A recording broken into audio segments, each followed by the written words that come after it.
DD किसान, बदलते भारत की शान।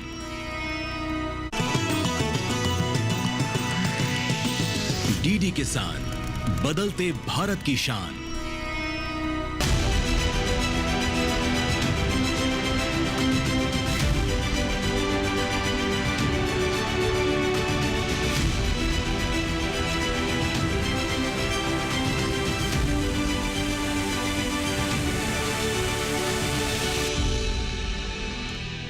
नमस्कार, दूरदर्शन किसान में आपका स्वागत है। मैं हूं सुरेश मनचंदा और आप देख रहे हैं अपना पसंदीदा प्रोग्राम अपना कमोडिटी एक्सपर्ट। आज अपना कमोडिटी एक्सपर्ट में हम बात करेंगे ग्वार की।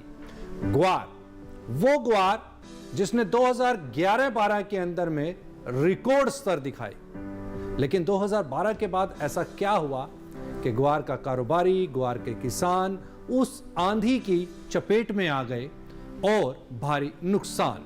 इस पर हम बात करेंगे और कौन से ऐसे विकल्प मौजूद हैं जिससे ग्वार के अंदर में तेजी बन सकती है, उन पर हम बात करेंगे। हमारे साथ दो खास मेहमान इस समय पर स्टूडियो में मौजूद हैं। हमारे साथ आरएस राणा साहब स्टूडियो में मौजूद हैं। आपका स्वागत है। आप सीनियर साइंटिस्ट हैं पूसा से, और साथ ही हमारे साथ अनुज गुप्ता इस समय पर स्टूडियो में मौजूद हैं। आप हेड कमोडिटीज हैं एचडीएफसी से। आपका स्वागत है।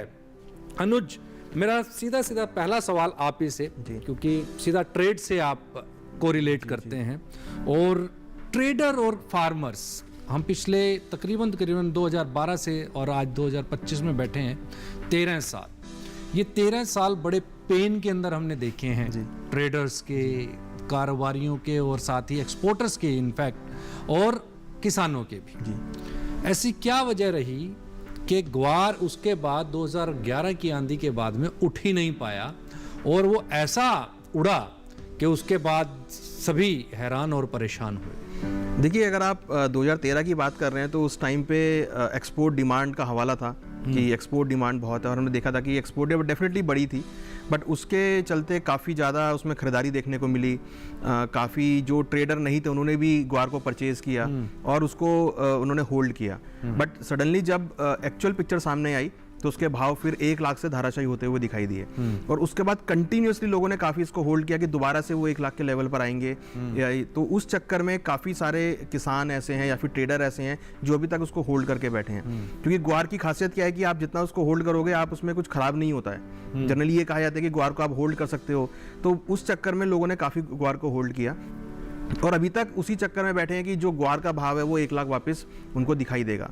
बट कहीं ना कहीं अगर आप देखोगे तो आज के टाइम में जो किसान हैं या जो ट्रेडर हैं वो अभी भी उसी ख्याल में है कि शायद ग्वार में कब तेजी आएगी या ग्वार का भाव कब बढ़ेगा, तो वो नहीं दिख रहा। और करीबन पिछले ऑलमोस्ट 12-13 सालों से किसान और ट्रेडर दोनों ही उसमें अटके हुए हैं। हमने ये देखा बना साहब कि जो तेजी आई थी उसके पीछे, जिसका भी जिक्र अनुज जी ने भी किया, कि एक एक्सपोर्ट डिमांड उसके बीच में थी। लेकिन जहां तक हमारी स्टडीज कहती हैं वो एक कमोबेश एक ट्रैप था, और उस ट्रैप के अंदर में आड़तिया, कारोबारी, एक्सपोर्टर, किसान, ये सभी उस ट्रैप के अंदर में फंसे। अब बात ये आती है कि उस समय पर जो हवाला दिया गया कि अमेरिका के अंदर में कच्चे तेल की जो ड्रिलिंग होगी निकालने के लिए, वो उसके लिए शेल ड्रिलिंग की जाएगी, और शेल ड्रिलिंग के अंदर में आपके पास में जो प्रोडक्ट यूज़ किया जाएगा वो गम पाउडर यूज़ किया जाएगा, जो कि उसके लिए सफिशिएंट है और बहुत बढ़िया कंपोनेंट है। लेकिन अब मेरा सवाल ये उठता है कि एनर्जी यानी कि क्रूड से दुनिया शिफ्ट होने की कोशिश में है। एक मेरा सवाल, अगर दुनिया क्रूड से शिफ्ट होने की कगार पर है और शिफ्ट होने जा रही है, क्योंकि हमने देश के अंदर भी देखा, पहले देश के अंदर स्कूटर पेट्रोल से चलते थे, अब ई स्कूटर्स आ गए। ठीक है, तो ई स्कूटर के बाद में बसेस जो थी वो डीजल के ऊपर थी, तो वो भी सीएनजी के ऊपर, और ई बसेस वहां पर भी आ गई। तो यानी कि कंजम्पशन जो है डीजल की और पेट्रोल की, और वो काफ़ी रिड्यूस होने की कोशिश की जा रही है, ताकि हमारी डिपेंडेंसी जो है वो मिडिल ईस्ट कंट्रीज़ पे और ऐसे ही कंट्रीज़ के ऊपर पे कम हो जाए जहां से हम क्रूड ऑयल को इंपोर्ट करते हैं। उसमें क्रूड ऑयल हमेशा जब भी तेज होता था तो ग्वार भी उसके साथ साथ एक उछाल मारती थी कि अब ये डिमांड निकलेगी, अब इसके अंदर में तेजी आएगी। क्या आप मानते हैं वाकई के अंदर में ग्वार गम पाउडर सिर्फ 1 साल के लिए, मात्र 1 साल 2011 के लिए ही क्या ऐसी डिमांड पैदा हुई थी? क्या वो उन तेल कंपनियों के लिए प्रयोग में था, उसके ना आगे ना पीछे? हाँ, 2011 के बाद हमने देखने में आया कि जो एरिया के और प्रोडक्शन के अगर हम डेटा देखते हैं, जो 30 लाख या 35 लाख हेक्टेयर के आसपास हमारा क्षेत्रफल रहता था ग्वार में, वो 2013 आते आते 55 लाख 56 लाख हेक्टेयर के करीब पहुंच गया था जी। और हरियाणा के कुछ ऐसे क्षेत्र थे जहां पे ग्वार पिछले 3 दशक या 4 दशक से उन्होंने बंद कर दिया था, उन क्षेत्रों में भी उगाना शुरू कर दिया था। और उसके बाद कभी भी वो कमोडिटी की उतनी डिमांड हुई नहीं। पर ऐसा नहीं है कि उसका उपयोग बिल्कुल ही नहीं होगा। पशु आहार है, पेपर इंडस्ट्री है, माइनिंग है, फार्मास्यूटिकल्स है, उसमें ग्वार का उपयोग हुआ है और होता रहेगा। तो ऐसा भी नहीं है कि ये डिमांड बिल्कुल ही नहीं रहेगी। पर हाँ, ये ज़रूर है कि मैं आप गुप्ता जी की बात से भी एग्री करता हूँ कि ग्वार ऐसी फसल है जिसमें जो स्टोर्ड ग्रेन पेस्ट होते हैं, जो कीड़े लगते हैं, वो नहीं लगते हैं, गम उसमें होता है। तो काफ़ी लोग इसको स्टोरेज में, भंडारण में रख सकते हैं और लंबी अवधि तक रख सकते हैं। तो बहुत सारे ऐसे किसान भी हैं, व्यापारी भी हैं जिन्होंने इसको अभी भी स्टोर करके भंडार गृहों में रखा हुआ है। पर जो डिमांड है वो हो सकता है कि ऑयल ड्रिलिंग में उतनी ज़्यादा ना आए, उसका तो मैं विशेषज्ञ नहीं हूँ।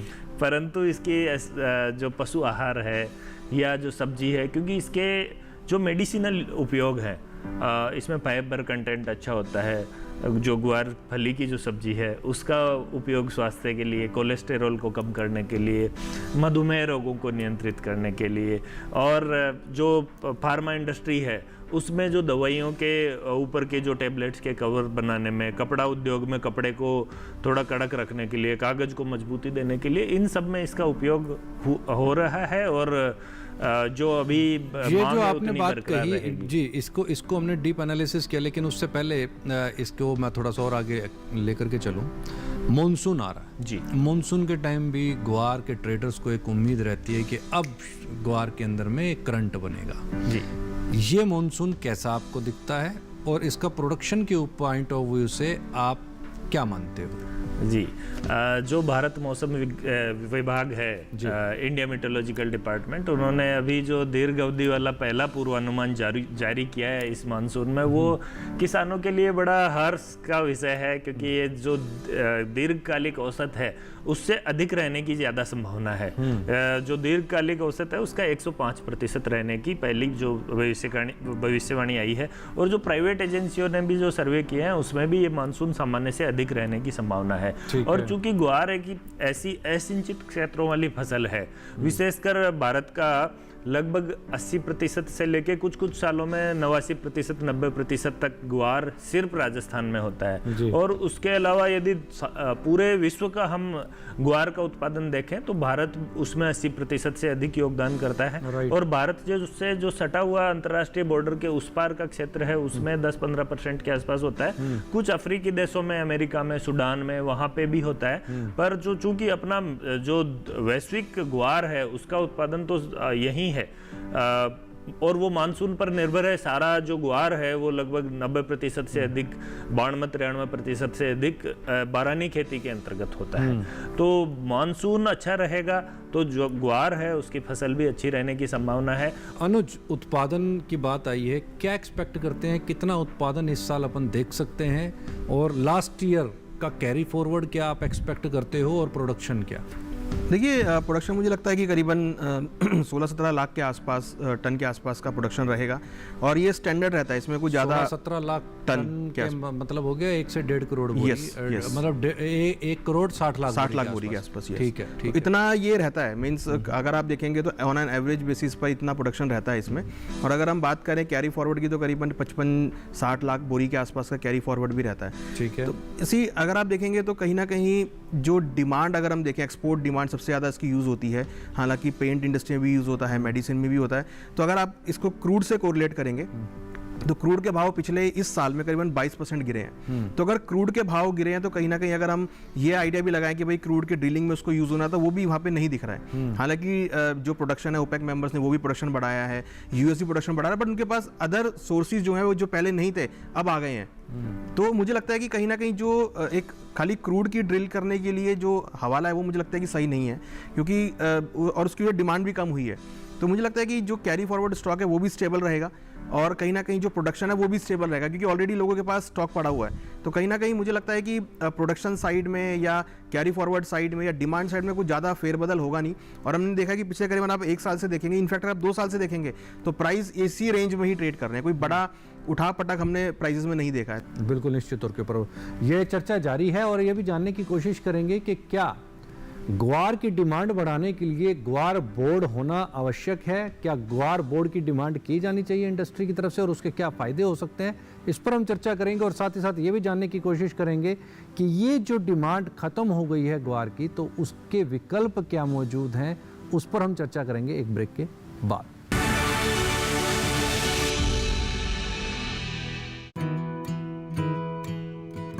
किसान सिर्फ अन्न नहीं उगाते, सपने भी उगाना जानते हैं। इन्हीं सपनों के लिए फसल उगाने का खर्च कवर करता है एसबीआई का किसान समृद्धि ऋण, जो पूरी करे प्रगतिशील किसान की हर आवश्यकता। ये लोन उपलब्ध है 5 लाख से 50 करोड़ की धनराशि तक। इस लोन में मिलती है क्रॉप साइकिल के अनुसार भुगतान की सुविधा। सिक्योरिटी के रूप में मान्य है एग्रीकल्चरल लैंड या कोई अन्य मान्य संपत्ति। इस तरह एसबीआई का किसान समृद्धि ऋण बन रहा है किसान की उन्नति का आधार।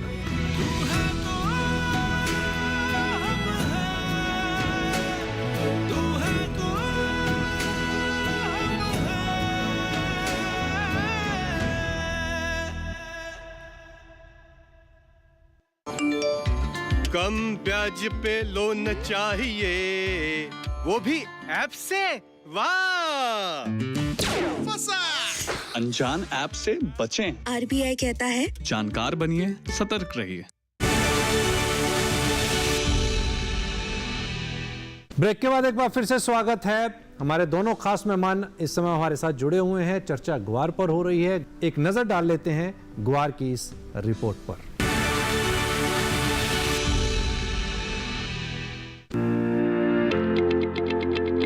ग्वार भारत के लिए बहुत ही महत्वपूर्ण वाणिज्यिक फसल है।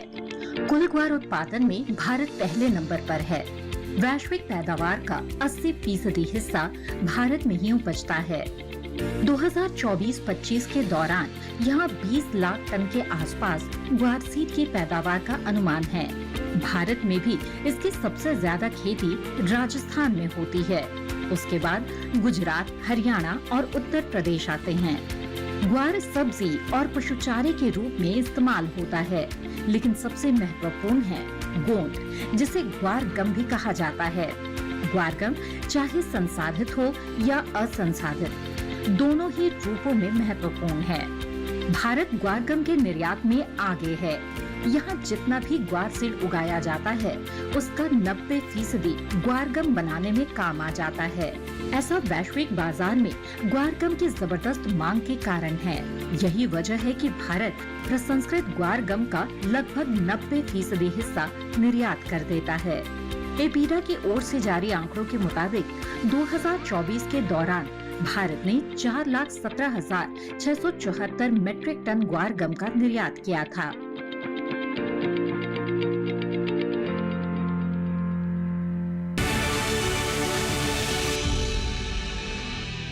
बना साहब, ग्वार राजस्थान का मेजर प्रोडक्ट है और मेजरली राजस्थान के अंदर में ये प्रोड्यूस होता है।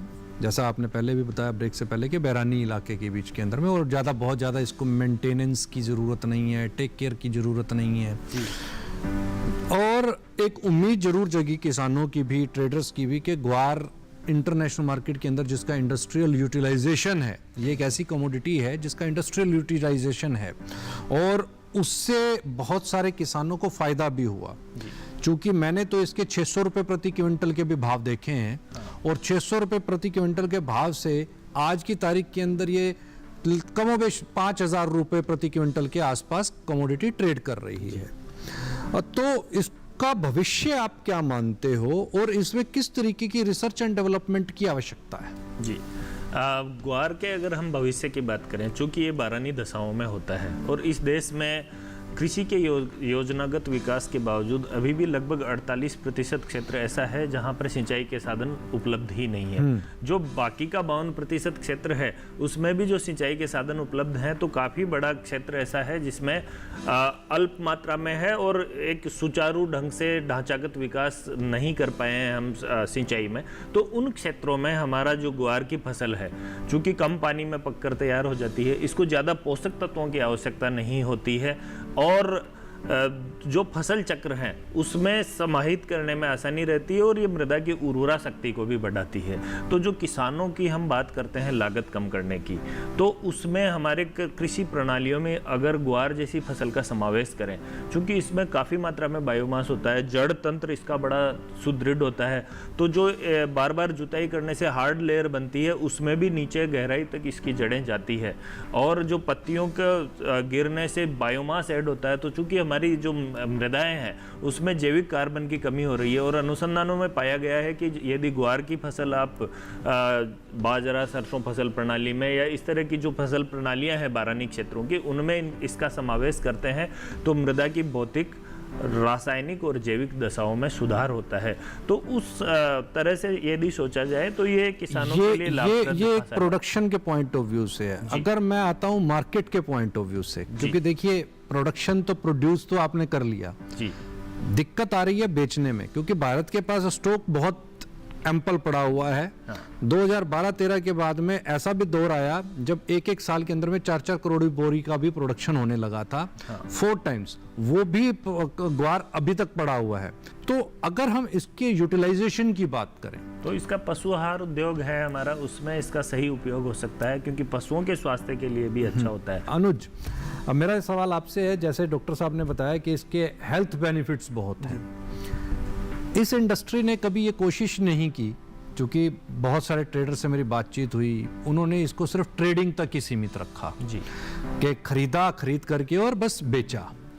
इन्होंने कुछ एक ने इंडस्ट्री के पॉइंट ऑफ व्यू से गम इंडस्ट्री तक इसका सोचा और गम इंडस्ट्री तक इसको लेकर के गए।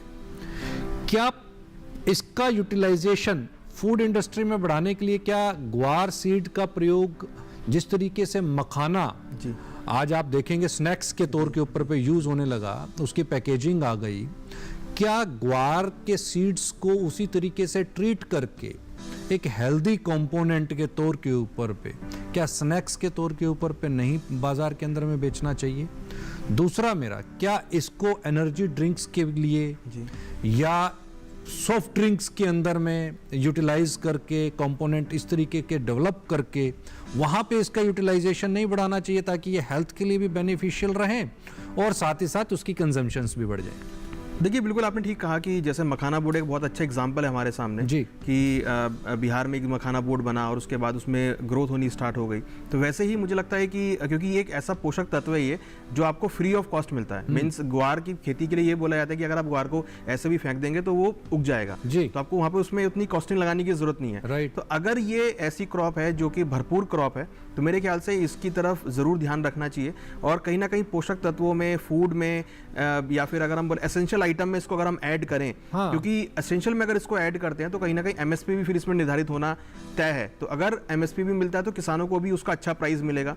और उसके साथ साथ अगर ग्वार बोर्ड, जैसे कि आपने बोला, तो मुझे लगता है कि ग्वार बोर्ड को भी एक मान्यता मिलनी चाहिए, बनना चाहिए, जिससे कि किसानों को नए नए तरीके से ग्वार को पैदा करने का, उसकी क्वालिटी बढ़ाने के लिए, उसकी प्रोडक्शन बढ़ाने के लिए, साथ में उसका जो उपयोग है वो यहाँ पर बढ़ता हुआ दिखाई दे। तो मुझे लगता है कि इस लेवल पर काम होना चाहिए कि जहाँ पर किसानों को एमएसपी के थ्रू अच्छा प्राइस मिले, प्लस एक ग्वार बोर्ड बना के उसका जो यूसेज है, उसकी जो जागरूकता है वो मखाना बोर्ड की तरह उसको बढ़ाई जाए। वक्त हो गया एक छोटे से ब्रेक का। ब्रेक के तुरंत बाद लौटते हैं, चर्चा जारी है, जानेंगे बोर्ड बनने के बाद में क्या बदलाव ग्वार के अंदर आ सकते हैं। आज देश का किसान बढ़ा रहा है कृषि आधारित उद्योग की ओर कदम। उसकी इस यात्रा में साथ है SBI का agri and food enterprise loan. हर प्रकार की फूड प्रोसेसिंग तथा कृषि निर्यात इकाई के लिए संपूर्ण समाधान। ये लोन उपलब्ध है 1 लाख से 100 करोड़ की धनराशि तक और इसको चुकाने की समय सीमा है अधिकतम 10 साल। क्रेडिट गारंटी कवर की सीमा तक 0 कोलेटरल सिक्योरिटी। SBI का agri and food enterprise loan बन रहा है किसान की उन्नति का आधार।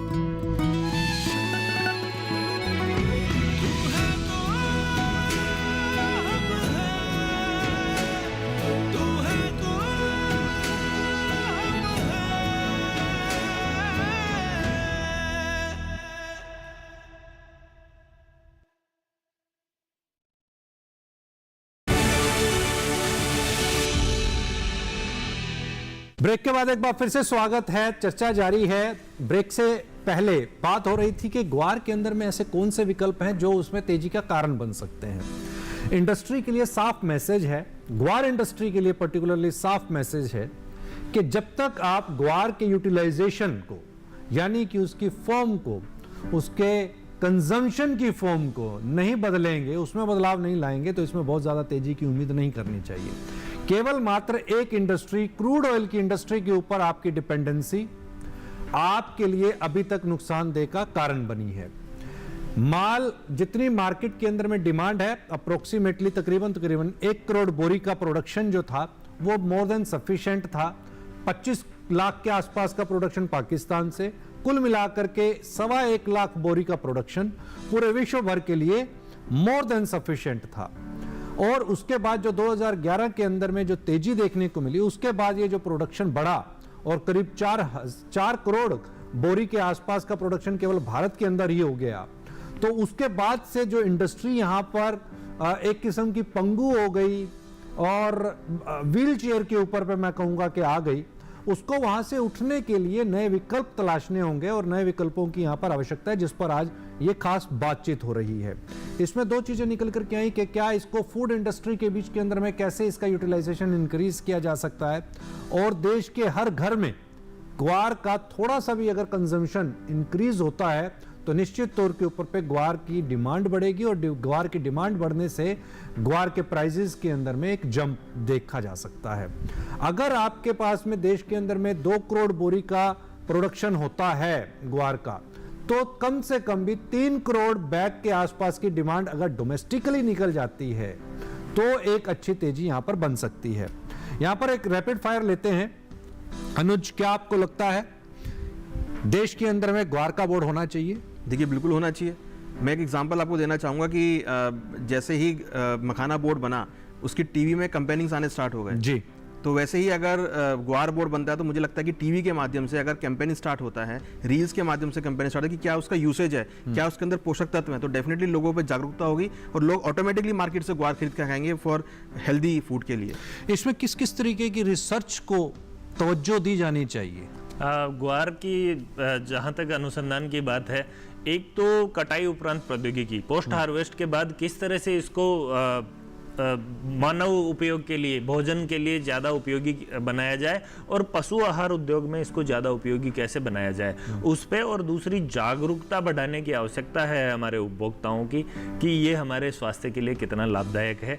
और अनुसंधान और जागरूकता का कार्य दोनों मिलकर यदि साथ साथ चलेंगे तो निश्चित तौर से हमारे किसानों को इसका लाभ होना सुनिश्चित है और उस किसानों का जहां हित है वहां पे हमारे व्यापारियों का भी हित है। बिल्कुल निश्चित तौर के ऊपर। अनुज, मेरा अगला सवाल आपसे है, क्या लगता है आपको 2025 के अंदर में भाव 4,000 रुपये के नीचे जाएंगे या 6,000 रुपये फिर से छू सकता है? देखिए सुरेश जी, यहाँ पर बड़ा ट्रिकी क्वेश्चन है क्योंकि अभी जो सिचुएशन है, अगर हम राजस्थान और पाकिस्तान बॉर्डर की बात करें तो क्योंकि कुछ पार्ट ग्वार का पाकिस्तान में भी होता है, तो जो सिचुएशन है मुझे लग रहा है कि इस टाइम पे जो बिकवाली है वो ज़्यादा देखने को मिल रही है क्योंकि कहीं ना कहीं जो भी आसपास के बॉर्डर के आसपास के क्षेत्र वहाँ पे काफ़ी ग्वार होता है। तो ऐसे में जनरली जो किसान है वो सोच रहे हैं कि अपना माल बेच के फटाफट निकलें। तो मुझे लगता नहीं है कि ज़्यादा कोई तेज़ी यहाँ पर देखने को मिलेगी क्योंकि आगे मानसून भी है और अब नॉर्मल मानसून है और मानसून के टाइम पर हम देखते हैं कि जनरली अच्छी क्रॉप देखने को मिलती है। तो मुझे लगता है कि जो किसान है वो अपना फटाफट माल बेच के निकलेंगे, क्योंकि कहीं ना कहीं युद्ध की स्थिति में लोगों को घर खाली भी करने पड़ते हैं, कोई ऐसी परिस्थितियाँ आ जाती है कि लोग अपने एरिया को छोड़ के निकलते हैं। तो मुझे लगता है कि अभी फिलहाल मुझे ऐसा कोई लगता नहीं है कि ज़्यादा यहाँ पे कोई तेज़ी आपको देखने को मिलेगी। फिलहाल मुझे लगता है कि जो भाव है वो मॉडरेट ही रहेंगे, ना कुछ ज़्यादा तेज़ी है ना कुछ ज़्यादा मंदी देखने को मिलेगी। फिलहाल मुझे लगता है कि भावों में एक सीमित दायरे का कारोबार रहेगा। भाना साहब, क्या आपको लगता है कि इस साल प्रोडक्शन 1.5 करोड़ बोरी के पार रहेगा, बना वो रहेगा? मुझे इसलिए लगता है क्योंकि मानसून सामान्य रहेगा और जो अब हमारे जो अनुसंधान वैरायटी डेवलपमेंट में है, जो एग्रोनॉमिक मैनेजमेंट में है, उस अनुसंधान ने बहुत बदलाव किए हैं और उत्पादन बढ़ाने में किसानों को काफ़ी मददगार रहे हैं। आजकल हमारे जो रूट रोड डिजीज से पूरा का पूरा खेत खत्म हो जाते थे, वो अब नहीं होने दे रहे हैं हमारे किसान और वैज्ञानिक मिलके। तो इस तरह की कोई समस्या आने की संभावना है नहीं और उत्पादन अच्छा रहेगा। हो सकता है 1.5 करोड़ बोरी से तो काफ़ी ठीक ठीक ऊपर चला जाए, क्योंकि जो इसके कंपिटिटर हैं दूसरी फसलें, वो जैसे कि बहुत सारा क्षेत्र है राजस्थान का जहां पर पहले मूंग उगाया जाता था, वहां के किसान दोबारा से ग्वार की तरफ शिफ्ट हो रहे हैं, जो रूट रोड की वजह से हट गए थे। तो कोई बहुत बड़ा परिवर्तन नहीं होने की संभावना है, तो मुझे लगता है इतना उत्पादन रहेगा। जी, आप दोनों खास मेहमानों का बहुत बहुत शुक्रिया। अब वक्त हो गया है यहाँ पर सवालों और जवाबों के सिलसिले का। चूँकि हम हर एपिसोड के अंदर में एक सवाल अपने दर्शकों से पूछते हैं, तो जो पिछले एपिसोड में हमने आपसे सवाल किया था, पहले उसका सही जवाब जान लेते हैं और विजेताओं के नाम टीवी स्क्रीन पर जान लेते हैं। पिछले हफ्ते हमने आपसे पूछा था, खरीफ मूंग का उत्पादन पिछले साल की तुलना में कितने प्रतिशत बढ़ने की उम्मीद है? ऑप्शंस थी 10%, ऑप्शन बी 20%, ऑप्शन सी 30% और ऑप्शन डी 40%। तो सही जवाब है ऑप्शन बी, यानी कि 20%। और जो इस सवाल के जिन्होंने सही जवाब दिया है, उन विजेताओं के नाम टीवी स्क्रीन पर।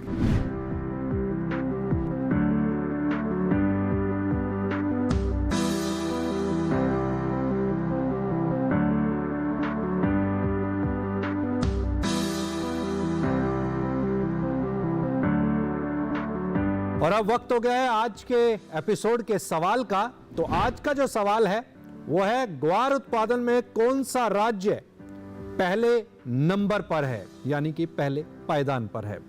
Option A Bihar, option B Rajasthan, option C Maharashtra और ऑप्शन डी हरियाणा। तो तुरंत अपना मोबाइल फोन उठाइए, लैपटॉप खोलिए, सिस्टम ऑन कीजिए, हमें मेल कर दीजिए अपना comunityexpert@gmail.com पर इसका सही जवाब। हमें शुक्रवार रात 9 बजे से शनिवार रात 9 बजे के बीच, यानी कि इस 24 घंटे के दरमियान आपने हमें भेजने हैं। अनुज जी, एक बार फिर से आपका बहुत बहुत शुक्रिया। बना साहब, आप स्टूडियो में हैं, इसके लिए आपका बहुत बहुत शुक्रिया।